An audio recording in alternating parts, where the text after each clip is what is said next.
কোম্পানির রুলস দেখো, প্রতিটা রুলস প্রথমেরটা তো হচ্ছে ইন পাঞ্চিং, ডিউটি যাওয়ার আগে পাঞ্চিং করতে হবে। আর এটা আমি যেটা পাঞ্চিং করছি এটা হলো ফেস দেখাবো, ফেস দেখাবার পরে উপরে টিফিনের কুপনে ক্লিক করব, এদিক থেকে কুপন বেরোবে, টিফিনের কুপন, এখান থেকে খাওয়ার জন্য আমরা খাবার নিতে পারি।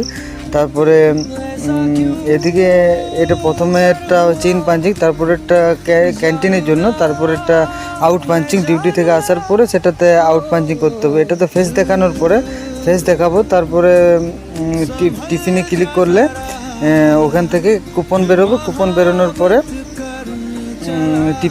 টিফিন করতে যেতে পারো। উইদাউট কুপনে তোমাকে টিফিন দেবে না, এরকম নাম আসবে নবকুমার মাহাতো যেমন লেখা আছে এরকম নাম আসবে, টিফিন নাম্বার, কুপন নাম্বার 1 2, তারপরে ক্যান্টিনে চলে যাওয়ার পরে ক্যান্টিনে এরকম ধরনের আমাদের খাবার দেয়। দেখানো আজকে এটার নাম হচ্ছে পতাপ্পা, আজকে পতাপ্পা হয়েছে, পতাপ্পার সাথে ওই চাটনি, দুটো করে পতাপ্পা দিই, মানে ডেট হিসেবে সোমবারে দেই বন্ডা, মঙ্গলবারে দেই ডোসা, আর আজকে দেই পতাপ্পা, বাকিগুলো তো ধোসা দেই, এরকম ধরনের।